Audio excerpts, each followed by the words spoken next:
आज के कार्यक्रम के प्रमुख अतिथि आदरणीय श्री कुमार मंगलम जी बिरला, संघ को अनुभव करने के लिए यहाँ पधारे हमारे सभी विशेष निमंत्रित अतिथिगण, माननीय सर्वाधिकारी जी, विदर्भ प्रांत के माननीय संघ चालक जी, नागपुर महानगर के माननीय संघ चालक जी, उपस्थित नागरिक सज्जन, माता भगिनी एवं आत्मीय स्वयंसेवक बंधु, संघ के शताब्दी वर्ष के कार्यक्रमों के 2/3 कालावधि के बीच जाने के अवसर पर इस वर्ग का समापन भी यहाँ हो रहा है। अगले विजयादशमी तक वो कार्यक्रम चलेंगे। संपूर्ण देश में एक बहुत बड़ा संपर्क, समाज में जाना, समाज से बात होना, घुलना मिलना सभी कार्यकर्ताओं का हुआ है और भी आगे होगा, और उसका अनुभव बहुत अच्छा है। ये बात ध्यान में आती है कि जो बात हमारे प्रमुख अतिथि महोदय ने कही कि हमको ये करना है और उसके लिए हमको तैयार होना है,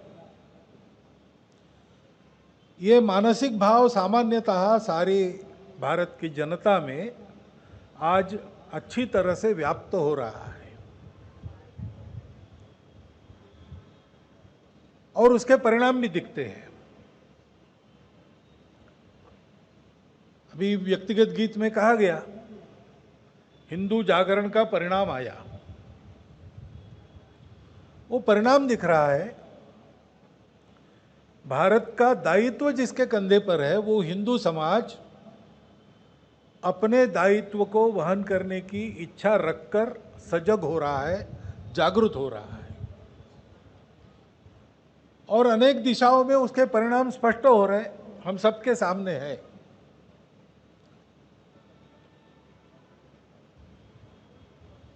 भारत आगे बढ़े, इसके लिए यह अनुकूलता जनमानस में उत्पन्न हो रही, उसके साथ साथ परिस्थिति भी अपने रंग दिखा रही है। उसका बहुत संक्षिप्त में लेकिन सटीक वर्णन हमारे प्रमुख अतिथि महोदय ने किया है। दुनिया के स्वार्थ के संघर्षों में जिनका दूर दूर से उस संघर्ष से कोई संबंध नहीं, ऐसे देश भी दुनिया के पीछे जा रहे हैं। युद्ध ईरान और अमेरिका के बीच में है, तेल की कीमतें हमारे यहाँ बढ़ रही है। अब परिस्थिति हमेशा ऐसी ही होती है, कुछ अच्छी बातें होती है, कुछ अच्छी न लगने वाली बातें होती है। इसलिए सामान्य रूप से मनुष्य विचार करेगा तो नित्य शंकित ही रहेगा, और मनुष्य का एक स्वाभाविक स्वभाव है कि वो नकारात्मक बातें ज्यादा जल्दी देखता है। तो परिस्थिति में संकट है, उसकी तरफ उसका ध्यान जाता है, लेकिन परिस्थिति में अपने पास भी कुछ है, उसका विचार वो नहीं करता। परिस्थिति पर काबू पाना उन्हीं के लिए संभव होता है जो परिस्थिति कैसी भी हो, अपने स्वयं को तैयार रखते, अपने स्वयं के बल का विश्वास रखते हैं। आगे 1000 कदम बढ़ना है, इन 10 कदमों में मैं कैसा जाऊं, इसका विचार करते हुए आगे 1000 कदम के बाद का जो लक्ष्य है उसको सतत मन में रखते हैं।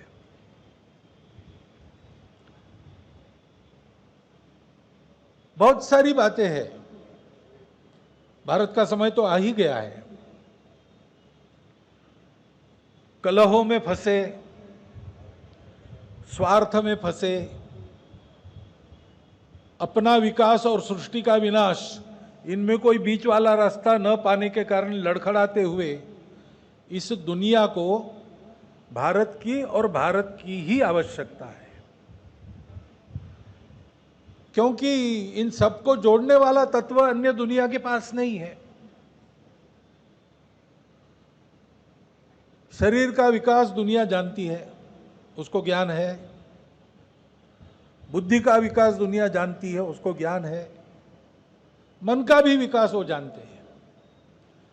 परंतु इन तीनों को एक साथ कैसे विकसित करना? एक को विकसित करना है तो बाकी दो को दबा के रखना पड़ता है।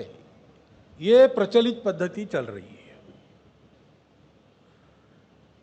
व्यक्ति की स्वतंत्रता, व्यक्ति का सुख दुनिया जानती है। समाज की स्वतंत्रता, समाज का सुख दुनिया जानती है। सृष्टि का पोषण ये भी दुनिया जानती है, लेकिन इसको एक साथ करना नहीं जानती। व्यक्ति को अधिकार देने हैं तो समाज हित की प्राथमिकता चली जाती है। समाज को अधिकार देने हैं तो व्यक्ति को दबाकर रखना पड़ता है। और भौतिक विकास मनुष्यों का हो तो सृष्टि का क्षरण होगा। सृष्टि का रक्षण करना है तो विकास बंद करो। इस प्रकार की समस्या में दुनिया फंस गई है। इन तीनों को साथ चलाने वाला, तीनों को साथ आगे ले जाने वाला तत्व दुनिया के पास नहीं है। जीवन के लिए अर्थ और काम और पुरुषार्थ आवश्यक होते हैं। हमारे यहां भी उसकी मान्यता है। और अर्थ काम से कभी न कभी आदमी उब जाता है, उसको मोक्ष की आवश्यकता रहती, ये भी दुनिया जानती है। परंतु ये तीनों एक साथ कैसे चलाना? मनुष्य मुक्ति की ओर बढ़ता भी रहे, साधन धन संपन्न भी हो, एक अच्छा जीवन जीने के लिए जिन कामनाओं की पूर्ति करनी पड़ती है उन कामनाओं की पूर्ति वो ठीक से करें। ये सारा एक साथ कैसे हो, दुनिया नहीं जानती है। जानकारी पुस्तकों में है, वो दुनिया पढ़ती भी है, बोलती भी है। इसको व्याख्यानों में बताने वाले वक्ता भी दुनिया भर में है। उनके व्याख्यान लोग सुनते, समझते भी है। परंतु ये जब प्रत्यक्ष करना है तो आदत का सवाल आता है।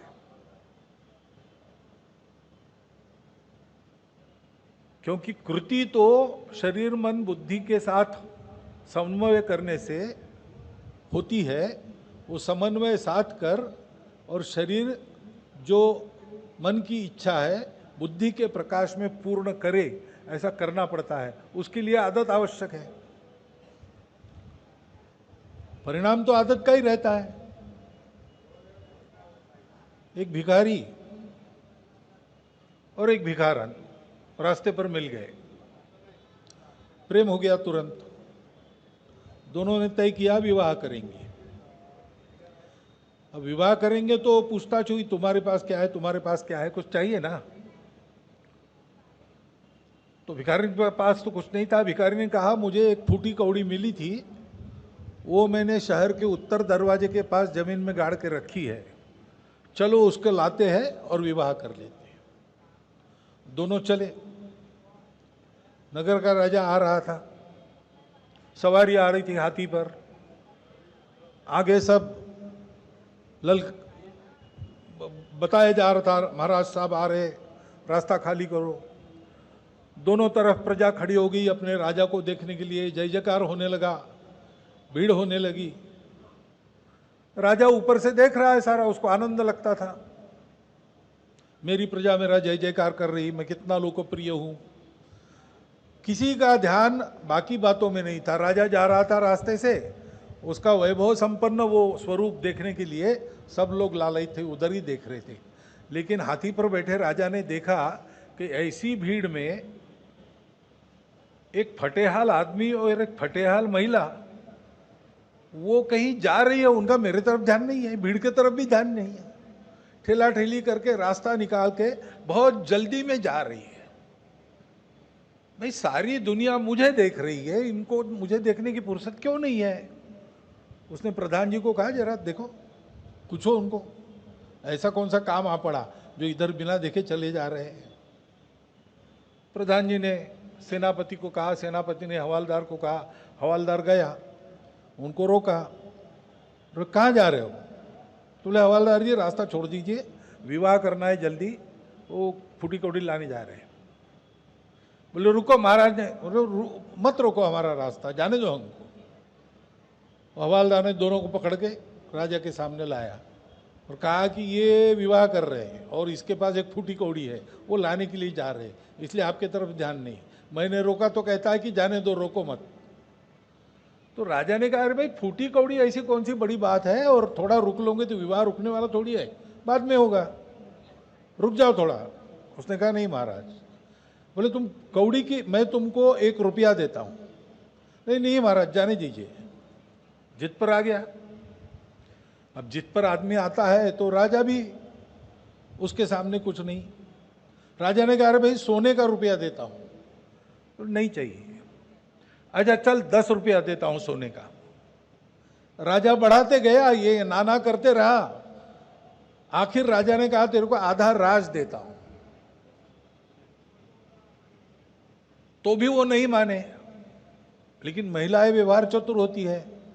उसकी मंगेतर ने उसका फटा हुआ कुर्ता खींचा, कहा कि मान लो अभी ये राजा है, बिगड़ गया तो मार ही देगा, अभी आधा राज्य दे रहा है तो मान लो। तो उसने कहा ठीक है महाराज, मान्य है। तुरंत राजा ने लोगों को बुला के वहीं पर अपना आधा राज्य देके उसका राज्याभिषेक पानी छोड़ के करवा दिया। और फिर कहा कि चलो अब भोजन के लिए हमारे यहाँ। तो बोले भोजन के लिए? हाँ, आप राजा बन गए हो, हमारे बराबरी के हो, अब चलो पहले भोजन करो। तो ठीक है महाराज आप आगे हो जाइए, मैं आता हूँ 5 मिनट के बाद। तो क्या है? तो कौड़ी लेके आता हूँ। अब आदत है उसकी, एक एक कौड़ी, बेचारे के पास धन नहीं, एक फूटी कौड़ी मिली है, उसका बड़ा जतन करना, उसका ही चिंतन करना। परिस्थिति बदल गई लेकिन स्वभाव तो नहीं बदला। हम सुनते हैं एक समय भारत विश्वगुरु था, और केवल आध्यात्मिक गुरु नहीं था। ईस्वी सन 1 से ईस्वी सन 1600 तक भारत आर्थिक दृष्टि से दुनिया का प्रथम देश था। ज्ञान विज्ञान में भी हम लोग सबसे ऊंचे थे। दुनिया का आज का भौतिक ज्ञान उसके मूल में जाए तो खोजते खोजते हम पहुंचेंगे फिर से भारत के पास। भारतीय ज्ञान संपदा की चर्चा हो रही, उसका अध्ययन करते तो ध्यान में आता है। तो यहां से संस्कृति, सभ्यता, अध्यात्म के साथ साथ अर्थ विद्या, भौतिक विद्या, सारा ज्ञान, आयुर्वेद, गणित, ये सारा यहीं से गया है। ऐसे हम लोग थे। तो हम पर यह बारी क्यों आई कि 1000 वर्ष हमने गुलामगिरी झेली। जिन्होंने हमको गुलाम बनाया वो कोई हमसे श्रेष्ठ तो थे नहीं, संख्या तो उनकी ज्यादा नहीं थी, बड़े दूर से आकर उन्होंने हमको जीता।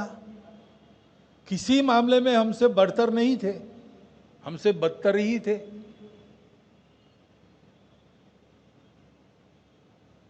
तो कुछ बातें हमारी हमने रखी नहीं, हम भूल गए, हमने अपने तैयारी को खो दिया।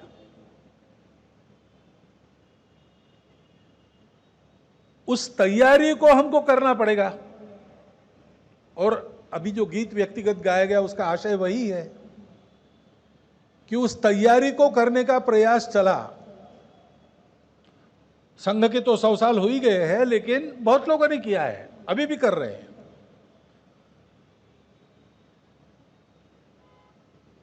हिंदुत्व के जागरण का प्रयास तो स्वामी विवेकानंद, दयानंद महर्षि, उनके पहले से चल रहा है।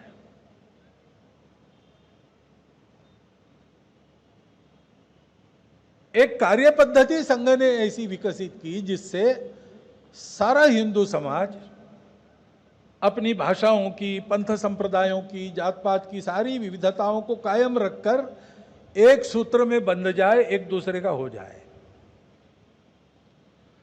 और उसके जीवन में यह भाव आए कि यह देश मेरा है, यह समाज मेरा है, यह धर्म संस्कृति मेरी है, मैं जो कुछ विशेषता अपने में लेकर चलता हूं, उसका लगभग पूरा श्रेय तो इनको है।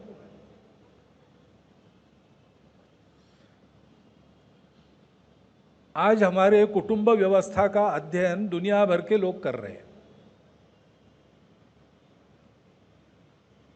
वो कुटुंब व्यवस्था हमको मिली कहां से? हमारी परंपरा में चलता आया है।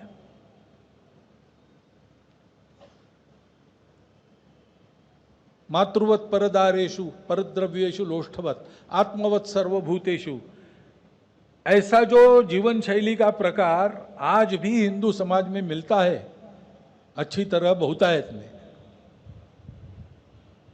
दुनिया उसका विचार करती है कि हम लोग ऐसे कैसे बने, आज भी करती है। वो तरीका हमको कहां से मिला? हमारी परंपरा से मिला। इस देश के अन्न जल वायु से मेरा पोषण हुआ है। इस देश की समृद्धि और सुरक्षा ने हमारे पूर्वजों को जो संस्कार दिए, उन संस्कारों से मेरा संस्कार बना है। उसके आधार पर दुनिया में जो पराक्रम करता हूं, उसका श्रेय मुझे मिल जाता है। लेकिन ये है किसका? ये इस राष्ट्र का है। समाज, भूमि,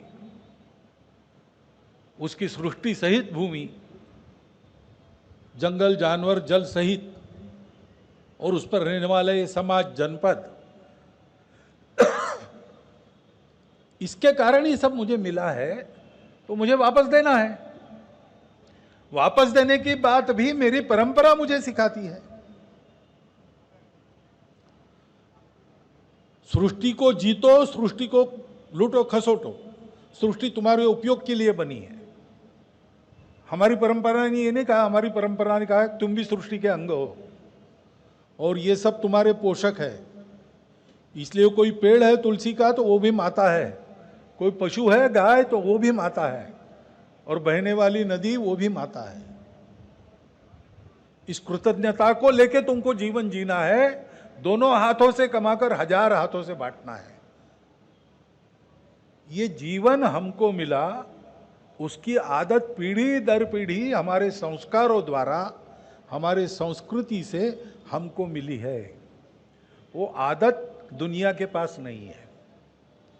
और इसलिए ये सारी बातें समझकर, पढ़कर, सुनकर भी दुनिया कहती है कि इस दुनिया को एक नया रास्ता आवश्यक है। वो रास्ता भारत ही देगा।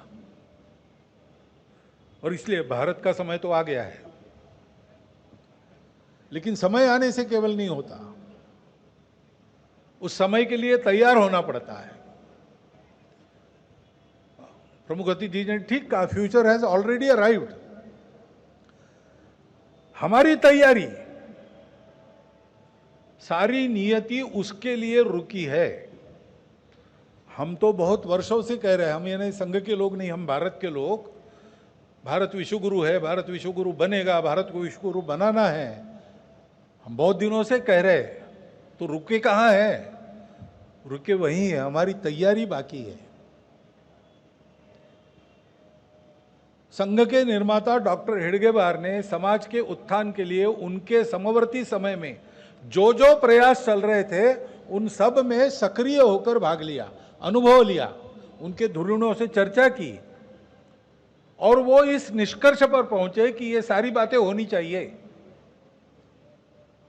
परंतु ये होने के लिए जो तैयारी आवश्यक है समाज की, जिसके कारण ऐसे तैयार लोग इन सब कार्यों को करने में मिल जाते हैं। योग्य कार्यकर्ता, यही बात है ना। काम तो सब अच्छे हैं,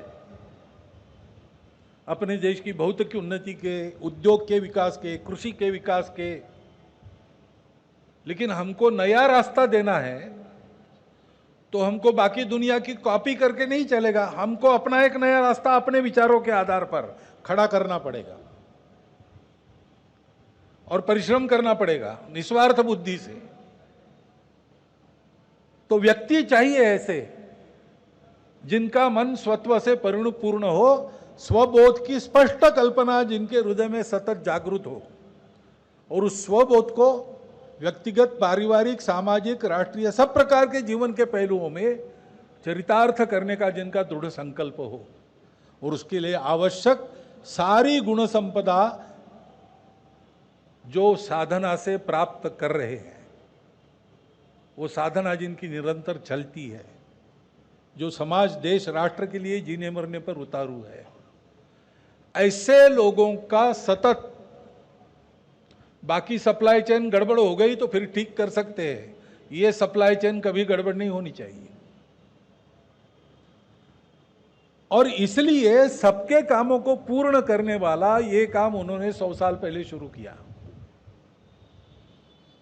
बहुत लग के करने का काम है, एक एक व्यक्ति पर समय लगाना पड़ता है, वर्षों लगाते हैं तब एक व्यक्ति थोड़ा सा तैयार होता है, और इसलिए सब बाकी कार्यों से हटकर इसी पर केंद्रित हुए, और उसकी परिणति आप राष्ट्रीय स्वयंसेवक संघ के आज के स्वरूप में देख रहे हैं। संघ को यह सब क्यों करना है? अपने लिए तो करना है नहीं, ये सारा राष्ट्र के लिए है। हमारा नाम भी न ले इतिहास तो बहुत अच्छी बात है, सारा श्रेय समाज को जाना चाहिए, क्योंकि समाज की संगठित शक्ति के द्वारा राष्ट्र का उद्धार होगा। हिंदू भारत के लिए दायित्वशील है, रिस्पॉन्सिबल है। संगठित हिंदू समाज की शक्ति अपने इस धर्म का, जो सबको जोड़कर चलाता है, सबको आगे ले जाता है, सबको उन्नत करता है, जो जोड़ने वाला तत्व शरीर मन बुद्धि में आत्मा के रूप से जाना जाता है, व्यक्ति, समाज और सृष्टि में परमात्मा के रूप में जाना जाता है, वही अर्थ काम को बांधकर मोक्ष के तरफ चलाने के लिए धर्म के रूप में जाना जाता है। हमारा देश धर्म प्राण देश है। उस अपने धर्म का संरक्षण करते हुए अपने राष्ट्र को परम वैभव संपन्न, परम बहुल संपन्न बनाना है, क्योंकि दुनिया सुनती तो उन्हीं का है जिनके पास शक्ति है, जानती सब है, यही रास्ता है। भारत ये बोल रहा है, भारत की बात सही है, लेकिन सही है इसलिए बात नहीं मानी जाती, लाठी है इसलिए बात मानी जाती है। ये दुनिया ऐसी है। हम देखते हैं बल संपन्न लोग अपनी मनमानी करते हैं, जिनमें बल नहीं है वो नीचे मुंडी डाल के उनको मानना पड़ता है। चाहे तो किसी देश को एकदम हथिया लो, चाहे तो किसी पर बम डाल दो, चाहे तो दुनिया का तेल सप्लाई बंद कर दो। ये सब शक्ति के कारण है, और इसलिए एक शक्ति संपन्न, वैभव संपन्न देश है सबसे बड़ा, इसका हम कुछ बिगाड़ नहीं सकते। और ये देश भी अपने बल और वैभव से किसी को बिगाड़ने नहीं चला है, सबको संभालने के लिए चला है। ऐसा भारत जब खड़ा होगा तब दुनिया को नया तरीका मिलेगा। भारत को अपने देश को अपने तरीके के आधार पर खड़ा करके दिखाना पड़ेगा, और उसके लिए आवश्यक गुण संपदा युक्त व्यक्ति समाज में हो। उनके समाज में विचरण करने से, विभिन्न समाज के क्रियाकलापों में अभिसरण करने से समाज का एक वातावरण बने, सारा समाज ही परस्पर अपनत्व की भावना से अनुप्राणित होकर भेद और स्वार्थ भूलकर आगे बढ़े अपने देश को बड़ा करने के लिए, ये समझकर कि अपना देश तब बड़ा होता है जब दुनिया को उस देश की आवश्यकता होती है। अपना देश सारी दुनिया पर अपना डंडा चलाने के लिए बड़ा नहीं होता। भारत धर्मप्राण देश है, दुनिया को धर्म देने के लिए बड़ा होता है। हमारे एक कार्यकर्ता थे, उन्होंने इस बात को व्यक्त किया था विदेश में जो हिंदू रहते उनकी नई पीढ़ी के सामने, कि आपको ऐसा रहना है और ऐसा काम करना है हिंदू स्वयंसेवक संघ का कि उसको देखकर वहां के लोग चाहे कि उनका अपना एक राष्ट्रीय स्वयंसेवक संघ होना चाहिए। भारत को इस रूप में खड़ा होना है अपना तरीका लेकर कि सारी दुनिया देखे और ये कहे कि जिस नींव पर इन्होंने उनके देश का निर्माण किया है, उसी नींव पर हम हमारे देश का हमारे प्रकृति के आधार पर निर्माण करेंगे।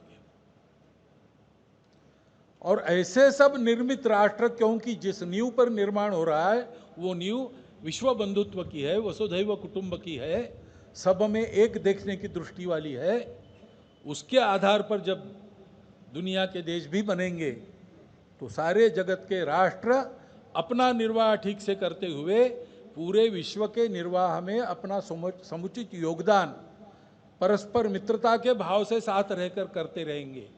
ऐसा एक सपना देखकर राष्ट्रीय स्वयंसेवक संघ का काम शुरू हुआ है। अभी सर्वत्र संघ परिचित है, समाज का स्नेह भी मिलता है, विश्वास भी है, और इसलिए ये बातें आपके सामने आ रही है। संघ सारे समाज में ये वातावरण उत्पन्न करना चाहता है। ऐसे वातावरण उत्पन्न करने वाले व्यक्तियों का एक देशव्यापी समूह उत्पन्न करना चाहता है। ये हो गया तो बाकी सब अपने आप हो जाएगा, क्योंकि बाकी प्रतिभाओं की अपने देश में कमी नहीं है। सब क्षेत्रों में प्रतिभावान लोग आज भी अपने देश में है, विदेशों में भी वो अपने अपने क्षेत्र में नेतृत्व कर रहे हैं। और इसलिए एक जो मुख्य गुण चाहिए, स्वबोध के आधार पर स्वार्थ और भेदों को पूर्णतः तिलांजलि देते हुए हम अपने देश राष्ट्र के लिए काम करें, ऐसा राष्ट्र बनाए जो दुनिया के लिए काम करेगा।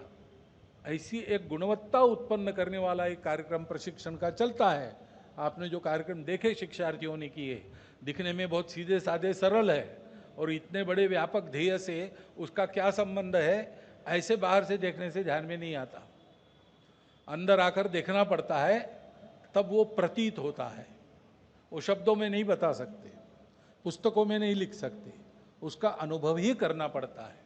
और इसलिए इस वर्ग में हम निमंत्रितों को बुलाते हैं संघ को अंदर से देखने के लिए, और ऐसे कार्यक्रमों में आपको भी निमंत्रित करते हैं कि ये प्रयास चल रहा है संघ का, लेकिन वास्तव में वो संघ का प्रयास नहीं है। हम सब लोगों को ये प्रयास करना है, क्योंकि भारत का समय आया है। भारत को अब उत्थान की दिशा में जाना है। जाने की इच्छा भी सबकी है, लेकिन बाधाएं भी है। हम लोगों में फूट डालने वाले लोग भी है। भारत को बड़ा न होना देना चाहने वाली ताकतें छोटे छोटे निमित्त निकालकर समाज जीवन में अशांति वगैरह उत्पन्न करने के पर तुली है। उनके कारस्थान भी चल रहे हैं। इन संस्कारों के प्रबल होने से दुनिया में अपना भट्टा बैठ जाएगा, ऐसा विचार करके कई प्रकार के तत्व हमारे संस्कारों को सीधे सीधे या अप्रत्यक्ष रूप से प्रभावित करने पर तुले हैं। ज्यादा वर्णन में नहीं जाता, परिस्थिति आपके सामने है। इन सब परिस्थितियों का मुकाबला करके यशस्वी होकर अपने देश को, दुनिया को एक नया रास्ता धर्म के आधार पर देने वाला भारत बनाना, ये हम लोगों के सामने नियति ने रखा हुआ कर्तव्य है। भारत का निर्माण उस कर्तव्य के निर्वाह के लिए हुआ है। उस कर्तव्य को साधने के लिए हम तैयार हो, इसलिए संघ का प्रयास चलता है।